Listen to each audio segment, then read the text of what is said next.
The gavel fell with a thunderous crack that seemed to echo through Adora's very soul.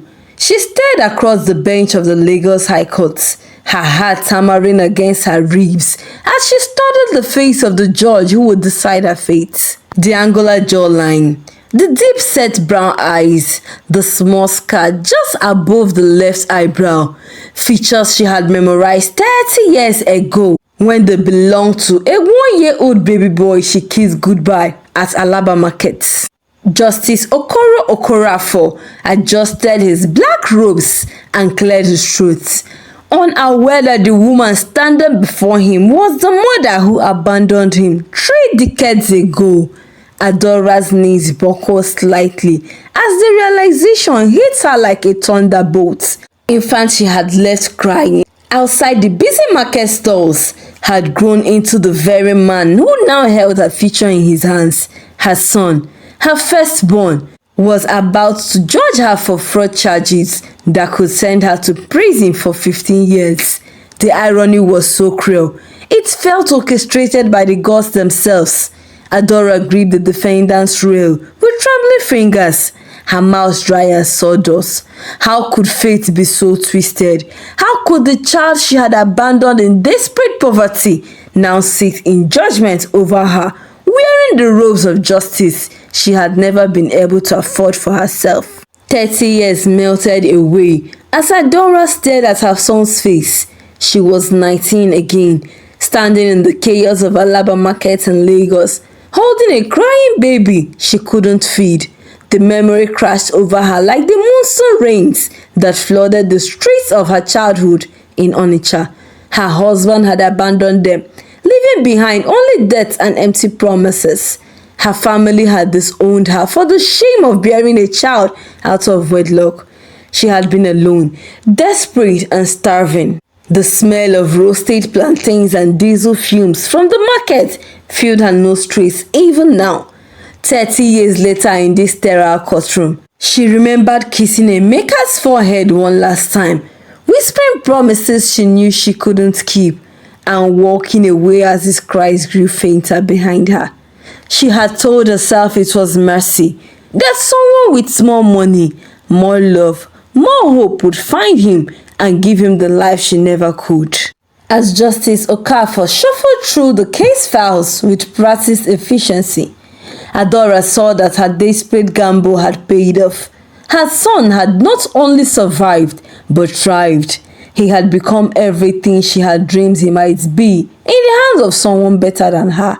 Yet, here she stood, accused of embezzling money from the microfinance institution where she worked, facing the very future she had tried to spare him from. Mrs. Adaora Nwosu, Justice Okafor's voice carried the authority of years on the bench.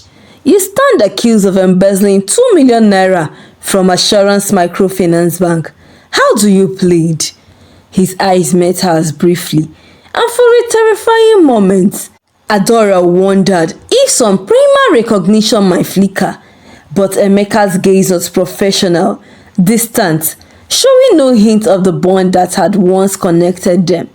Adora's lawyer, Mr. Chukwuma, a tired man in a wrinkled suit who smelled of stale cola nuts, nudged her elbow. Not guilty, Your Honor, not guilty, she managed to whisper, her voice barely audible above the whir of the ceiling fans that fought against Lagos' oppressive heat. The words felt like stones in her throat. She was guilty.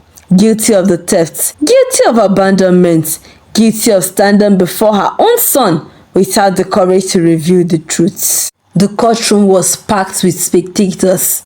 Many of them her former neighbors from Mushin who had come to witness her downfall. She could feel their eyes boring into her back, hear their whispered judgments. But all she could focus on was Emeka's hands, as he made notes in the case file. Those same hands she had once guided to her breast for feeding now wielded the power to condemn her to years behind bars. What would he do if he knew? Would justice still be blind? Or would the pain of abandonment color his verdicts? The questions tormented her as the prosecution began presenting their case against her. Barrister Mrs. Adebayo Juliet stood with the confidence of someone who had never lost a case involving financial crime.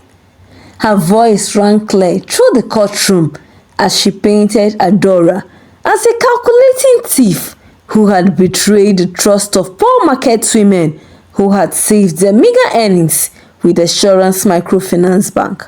"Your Honor," Mrs. Adebayo declared, gesturing towards Adaora with barely concealed disgust. "The defendant systematically stole from the poorest of the poor, while market women in Mushin saved their 20 naira daily contributions, dreaming of buying sewing machines or sending their children to school. Mrs. Wosu was transferring their money into her personal accounts." The accusation hit Adaora like physical blows, each one true and devastating. Adaora watched her son's face as the prosecutor spoke, searching for any emotions, any flicker of sympathy. But Justice Okafor maintained a stoic expression that made him one of Lagos State's most respected judges. At 33, he was the youngest person ever appointed to the High Courts, a fact that filled the newspapers and made Adora's heart swell with secret pride even as she faced his judgments. The prosecutor continued her assaults, detailing how Adaora had forged documents, manipulated computer records, and covered her tracks for over 2 years. What Mrs. Adebayo didn't understand, what no one in that courtroom could understand, was the desperation that had driven each theft. The mounting medical bills for her mother's cancer treatment, the school fees for her younger children, the crushing poverty that had followed her like a curse since the day she walked away from her firstborn. During the lunch recess, Adaora sat alone on the bench outside the courthouse, unable to stomach the plantain chips her sister Chinwe had brought for her. She closed her eyes and allowed the memories flood back. After abandoning Emeka at Alaba Market, she had wandered the streets of Lagos for days, sleeping in shop fronts and begging for scraps. The guilt had nearly killed her, but survival demanded she kept moving. Eventually, she had found work as a housemaid for a Lebanese family in Victoria Island, sleeping on a tin mattress in the storage room and sending every kobo she could spare back to her mother in Onitsha. Years later, she had married Chinonso, a mechanic who had given her 3 more children and a lifetime of financial struggle. The irony was bitter as bitter cola. She had stolen money to pay for her daughter Chiamaka's university fees, the same daughter who now refused to speak to her since her arrest. She had embezzled funds for her son Ikenna's medical bills when he contracted typhoid fever. Every naira she had taken was spent on family, on survival, on the endless cycle of poverty that had trapped her since childhood. Now, watching well-dressed lawyers stride past her in their Italian shoes and German cars, Adaora wondered if her abandoned son understood what hunger felt like. Had his adoptive family fed him nutritious meals while she survived on garri and granuts? Had they bought him books while she had never learned to read properly herself? The question tormented her as she prepared to return to face his judgment. Barrister Chukwuma's defense strategy was simple: paint Adaora as a victim of circumstance rather than a calculating criminal. He called character witnesses, neighbors who testified to her kindness, co-workers who spoke of her dedication to helping clients secure loans for their small businesses. But even as they spoke in her favor, Adaora could see the skepticism in Justice Okafor's eyes. "Your Honor," Barrister Chukwuma pleaded, "my client is not a hardened criminal. She is a mother who made desperate choices to provide for her family.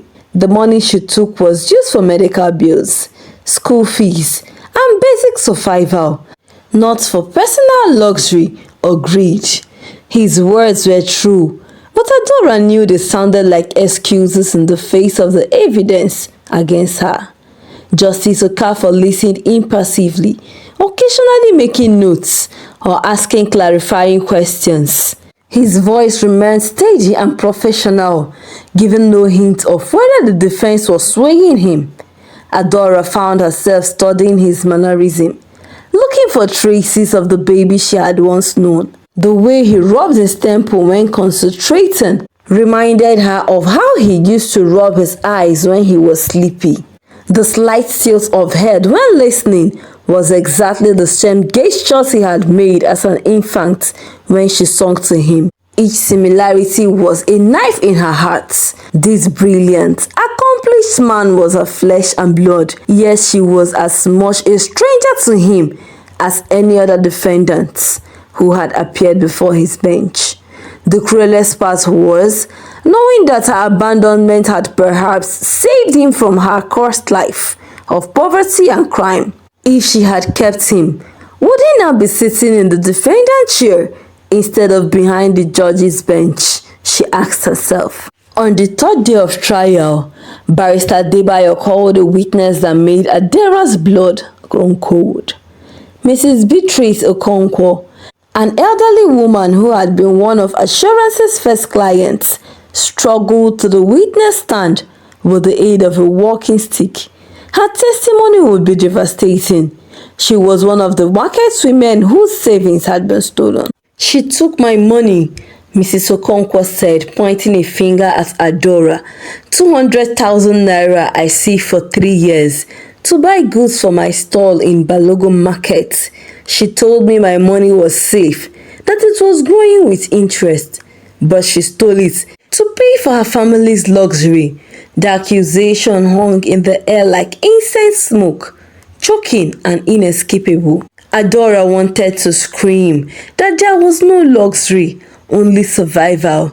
The 200,000 had paid for her mother's chemotherapy treatment, but how could she explain to this woman who had worked 16 hours selling tomatoes and onions to save that money? How could she justify stealing dreams to pay for her mother's fight against cancer? Justice Okafor's eyes remained neutral, but Adaora caught a flicker of something in his eyes when Mrs. Okonkwo mentioned having to withdraw her granddaughter from secondary school because of the stolen money. Did he remember being a child without opportunity, or his adoptive family erased all memory of poverty and want from his privileged life? The old woman's testimony lasted another 2 hours, each word another nail in Adora's coffin. By the time she stepped down from the witness stand, the entire courtroom understood the human cost of the defendant's crime. Adaora had not just stolen money, she had stolen hopes, dreams, and futures from people who had even less than she did. That evening, Adaora sat in her tiny one-room apartment in Mushin, staring at the faded photo of Emeka as a baby. It was the only picture she had of him, taken 2 days before the abandonment. Her phone rang. It was her daughter Chiamaka. She had never called since her mother's arrest. "Mama, I saw the news reports." Chiamaka's voice was thick with tears. "They are saying you might get 15 years old. What are we going to do? What about Ikenna and Obinna?" Her younger sons were still in secondary school, depending on her for everything from school fees to meals. Adaora couldn't find words. How could she explain to her daughter that the judge in her case was the brother Chiamaka never knew existed? How could she confess that she had abandoned a child 30 years ago and was now facing judgment from that same child? The secrets felt like stones in her stomach, growing heavier with each passing day. "Pray for me," was all she could manage to whisper before ending the call. But even as she said it, Adaora wondered if God was listening. If he was, why had he orchestrated this strange reunion? Why had he made her face the child she had abandoned in the darkest hour of her life? Was this divine justice or divine cruelty? Mrs. Adebayo's investigation had been thorough and devastating. On the fourth day of trial, she presented evidence that painted a clear picture of systemic theft. Over 24 months, bank records, computer logs, forged signatures. Each piece of evidence was another step towards Adaora's inevitable conviction. Your Honor, the prosecutor announced, the defendants created a complex web of deception.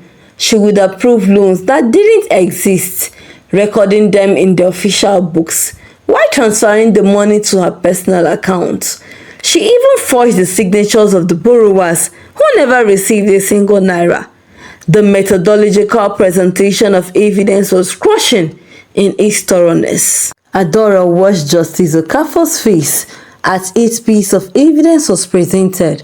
His expression remained professionally neutral, but she noticed the way his jaw tightens when the prosecutor showed photos of fake loan documents. Did he disapprove of her deception, or was he simply concentrating on complex financial evidence? The most damaging evidence came when Mrs. Adebayo revealed that Adaora had stolen money from the emergency fund, savings that were supposed to help market women during medical emergencies or family crises. She took money from women like Mrs. Okonkwo, who was saving to pay her granddaughter's school fees, and Mrs. Ifoma, who was supposed to use the money to pay for her son's appendix operation, the prosecutor declared. Instead of helping people in crisis, she created crisis by stealing their safety nets. The words hit Adaora like physical blows because they were absolutely true. She has rationalized each theft by telling herself she was facing her own emergencies, but she has stolen from people who were just as desperate as she was. The weight of that realization threatened to crush her. Against Barrister Chukwuma's advice, Adaora insisted on taking the witness stand to testify in her own defense. She knew it was risky. Barrister Adebayo would cross-examine her mercilessly, but she needed her own son to hear her story, even if he would never know he was hearing it from his mother. Your Honor, Adaora began. Her voice was shaky as she faced Justice Okafor directly for the first time. I am guilty of taking money that wasn't mine, but I am not heartless or greedy. Every naira I took, I spent it on my family's survival. She forced herself to look into his eyes, searching for any flicker of recognition or understanding. She told the court of her mother's cancer diagnosis, about working 2 jobs while caring for a dying woman who had raised her alone after her own father abandoned them. She spoke of her son Ikenna's typhoid fever, of choosing between medicine and food, of the impossible decisions poverty forces on people every single day. I know what I did was wrong, Adaora continued. I know I hurt innocent people who trusted me, but I was drowning, and when you are drowning, you grab onto anything that might save you, even if you know it's wrong. She watched Justice Okafor's face as she spoke, but his expression remained impassive. The hardest part was knowing she couldn't tell the whole truth. She couldn't explain that her desperation to provide for her children came from the guilt of abandoning her firstborn. She couldn't confess that every sacrifice she made for Ikenna and Chiamaka and Obinna was partly an attempt to atone for walking away from Emeka 30 years ago. Barrister Adebayo's cross-examination was ruthless and precise. She dismantled Adaora's emotional testimony with cold facts and pointed questions that revealed the calculated nature of her crimes. Mrs. Wonsu, the prosecutor began, you testified that desperation drove you to steal, but the evidence shows you were methodical and careful, covering your tracks for over 2 years. This wasn't desperate improvisation. This was planned criminal activity. The accusation hung in the air like smoke from a funeral pyre. Adaora tried to explain that desperation and planning weren't mutually exclusive. That poverty had taught her to be careful and calculating in everything she did. But her words sounded weak against the prosecutor's logical assaults.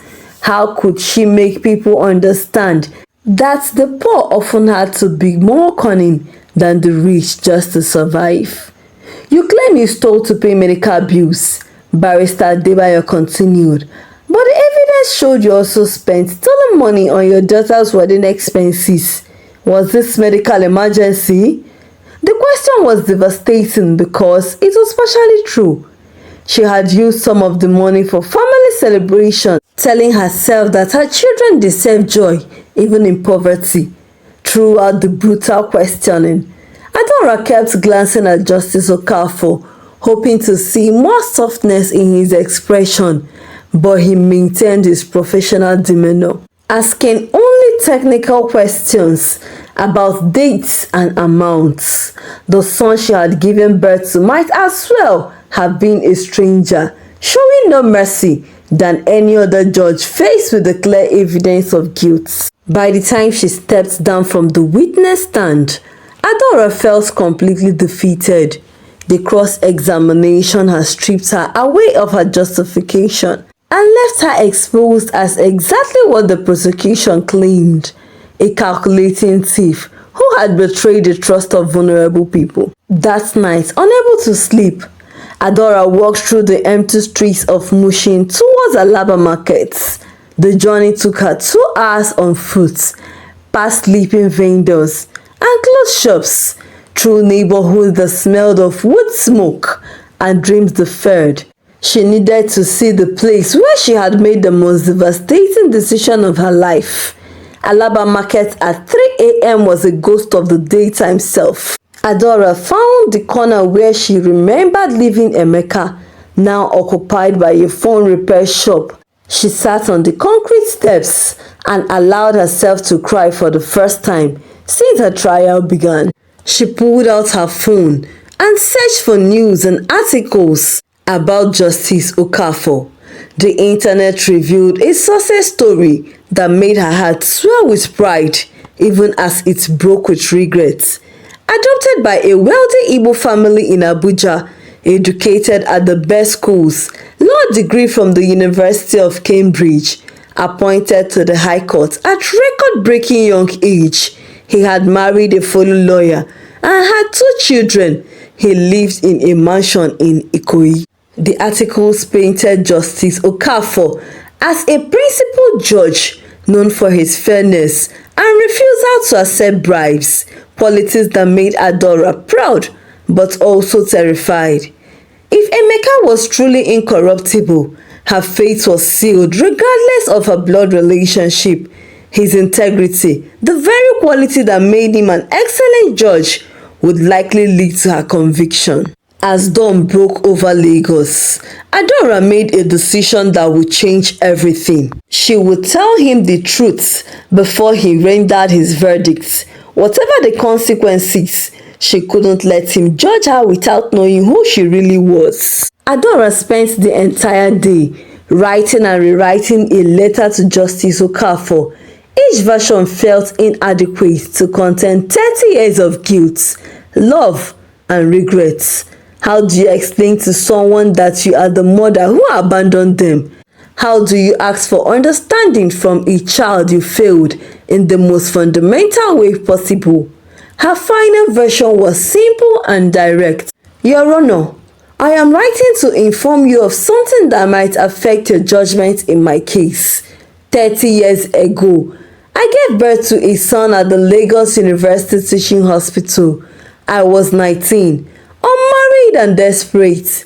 After struggling alone for 8 months, I made the most difficult decision of my life. I left my baby at Alaba Market, hoping someone would find him and give him the life I couldn't provide. That baby was you, Emeka. I named you Emeka. I am your mother. The letter went on to explain her recognition of him, her shock at the cosmic coincidence that had brought them together in court, and her understanding that this revelation might require his recusal from this case. She sealed it in an envelope and spent hours debating whether to deliver it. What if he thought she was lying to manipulate the outcome of her trial? What if the revelation destroyed the peace and success he had built in his life? What if his adoptive parents had never told him he was adopted? The letter could shatter his world, just as surely as his verdict would shatter hers. But keeping the secret felt like another betrayal, another abandonment. She had walked away from him once when he needed her most. She couldn't lie to him now, when honesty might be the only gift she could give him. With trembling hands, she addressed the letter to Justice Okafor and prepared to deliver it to the courthouse. Getting the letter to Justice Okafor proved more complicated than Adaora had anticipated. Court security wouldn't allow her approach the judge's chambers, and the clerk refused to guarantee the letter would reach him before the next trial. Finally, she convinced her lawyer, Barrister Chukwuma, to deliver it personally. This is highly irregular, the lawyer warned her, studying the sealed envelope with obvious concern. If this is some attempt to improperly influence the judge, it could make your situation much worse. But something in Adaora's desperate expression convinced him to take the letter, though he insisted on reading it first to ensure it contained nothing that could be construed as robbery or intimidation. After reading the letter, Barrister Chukwuma sat in stunned silence for several minutes. When he finally spoke, his voice was filled with amazement and concern. If this is true, Adaora, it changes everything.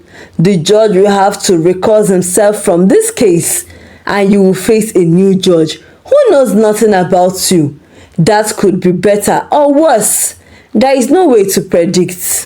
Adaora nodded, understanding the risks, but knowing she had no choice. He deserves to know the truth, she whispered.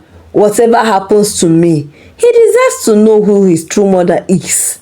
The dedication felt like another form of abandonment. She was potentially throwing away any chance of mercy by revealing their relationship. Barrister Chukwuma delivered the letter that afternoon, handing it personally to Justice Okafor's clerk with strict instruction that it be given to the judge immediately. As her lawyer left the courtroom, Adaora wondered whether she had just signed her own conviction or taken the first step towards some form of redemption. Either way, there was no turning back now. Justice Okafor didn't appear in court at the next sitting. The clerk announced that the judge was indisposed and that the trial will be postponed for another 1 week, pending further notice. The courtroom buzzed with speculation, but Adaora knew exactly why her son was absent. He was processing the revelation that had undoubtedly shattered his understanding of his own life. She spent the week in agony, wondering how Emeka was handling the news. Had he confronted his adoptive parents? Had he raged at his mother who had abandoned him? Had he wept for the childhood they had both lost? The uncertainty was torture, made worse by the knowledge that she had caused him pain by revealing the truth. Her family sensed something that changed. Chiamaka called daily from Abuja, worried by her mother's strange behavior and the trial's postponements. Ikenna and Obinna, her younger sons, asked repeatedly why she seemed more distressed than when the trial had begun. But Adaora couldn't explain that she was mourning not just her own impending conviction, but the pain she had inflicted on the son, who her other children never knew existed. The Lagos newspapers speculated about Justice Okafor's absence, with some suggesting he was ill and others hinting at family problems. If only they knew the truth, that one of the state's most respected judges was grappling with the discovery that his birth mother was the defendant in his own courtroom. The irony would have made front-page headlines if anyone suspected the connection. When Justice Okafor returned to the court at the next hearing, he looked as though he has aged in years in the space of a week. His usual immaculate appearance was slightly disheveled, his eyes rimmed with the terrible signs of sleepless nights. But his voice was steady as he called the court to order and announced that the trial could begin. "Before we proceed," he said, "I must address a matter that has come to my attention. I have received information that creates a potential conflict of interest in this case. After careful consideration and consultation with the Chief Judge, I have decided that justice requires full transparency." His words made Adaora's heart race with terror and anticipation. "I have recently learned that I may have a personal connection with the defendants," Justice Okafor continued, his professional composure faltering slightly. "While this information does not change the facts of the case or the evidence presented, I believe both parties deserve to know that I was adopted as an infant, and there is reason to believe that Mrs. Nwosu may be my birth mother who abandoned me at infancy. For now, no DNA test has been done to prove this." The courtroom erupted with gasps and murmurs. Reporters scrambled for their phones. Spectators turned to each other in amazement, and the lawyers sat in stunned silence. Adaora felt as though the floor had dropped out from under her. He had revealed their relationship public and making it impossible for either of them to pretend it didn't exist. "However," Justice Okafor said, "I have decided not to recuse myself from this case. The law must be applied equally, regardless of personal relationships. Mrs. Nwosu will receive the same fair trial as any other defendant, and my verdict will be based solely on the evidence presented to these courts." The final day of the trial arrived with the weight of inevitability. Both lawyers presented their closing arguments to a pack of courtroom filled with journalists, curious spectators, and legal experts drawn by the unprecedented drama of a judge trying his own birth mother. The atmosphere was electric with tension and morbid fascination. More reporters were in the courtroom as this case had become an epic hearing. Barrister Adebayo's closing argument was devastating in its clarity. The fact that Justice Okafor may be related to the defendant only makes her case more tragic, the prosecutor declared. She abandoned him once as a child, and now her criminal actions threaten to abandon him again, this time professionally and emotionally. Barrister Chukwuma's closing remarks was a plea focused on mercy and understanding. He painted Adaora as a victim of poverty and circumstance, a mother who had made impossible choices throughout her life. If this defendant is indeed the woman who gave his honor life, the defense lawyer argued, then her greatest crime was loving him enough to give him away when she couldn't provide for him herself. Throughout both closing remarks, Justice Okafor sat motionless, his face a mark of professional composure that revealed nothing of the emotional turmoil he must have been experiencing. Adaora watched him with a mother's eyes, seeing past the judicial robes to the wounded child who was being forced to sit in a judgment over the woman who had shaped his life through her absence. When the argument concluded, Justice Okafor announced that he would render his verdict at the next hearing. The courtroom emptied slowly, leaving Adaora alone with the terrible certainty that she was about to be condemned by her own son. At the next hearing, Justice Okafor entered the courtroom with the bearing of a man who had wrestled with angels and emerged scared but resolved. His voice was clear and steady as he began to deliver his verdicts. "Mrs. Adaora Nwosu," he began, "you have been found guilty of embezzlement, fraud, and breach of trust. The evidence against you is overwhelming and undisputed. You systematically stole money from vulnerable people who trusted you with their life savings, and your actions caused them real harm and also to their families. Each Each word hit Adaora like a physical blow, but she forced herself to stand straight and accept his judgment. However, Justice Okafor continued. These courts must also consider the circumstances that led to these crimes. You are a woman who has been faced with poverty, abandonment, and impossible choices through your life. The court recognizes that desperation, while not excusing criminal behavior, can explain it. Adaora felt a flicker of hope at his words, though she tried not to let it show. Taking into account your guilty plea, your cooperation with the investigation, and the fact that all stolen funds will be repaid through the seizure of your only land at Okiodo, Justice Emeka announced. This court sentences you to 5 years imprisonment, suspended to 2 years with 3 years of probation. You will also perform 500 hours of community service working with financial literacy programs for underprivileged women. The courtroom buzzed with surprise at the relatively lenient sentence. Adaora fell to her knees, and she had expected 15 years, but she would serve only 2. 2 months into her sentence at Kirikiri Medium Security Prison, Adaora received her first visitor, who wasn't a lawyer or family member.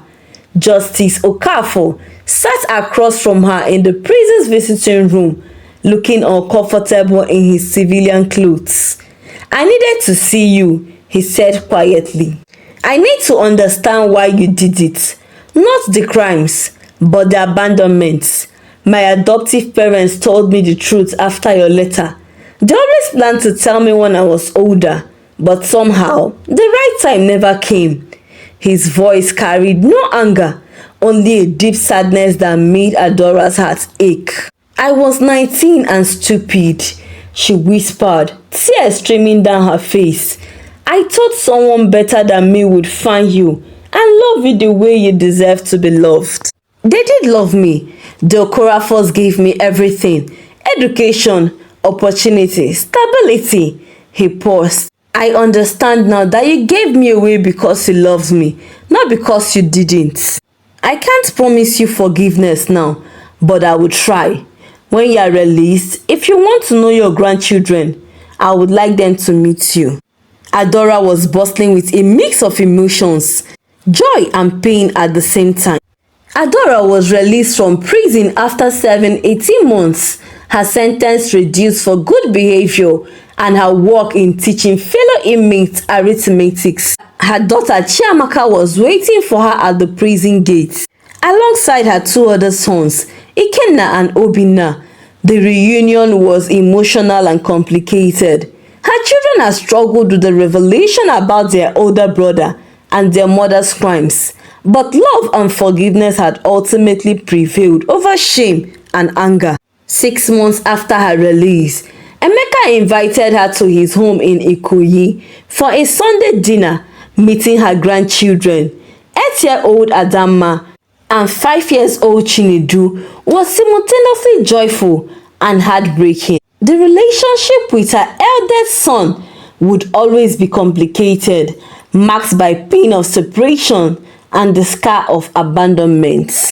Adaora felt the possibility of redemption, not the kind that erased past mistakes, but the kind that transformed them into wisdom and compassion for others facing impossible situations. This story carries several profound moral lessons that resonates deeply within society and beyond. This story illustrates that life rarely presents us with clear-cut choices between good and evil. Adaora's decision to abandon her child and later steal money were morally wrong, yet they were born from a place of love and desperation.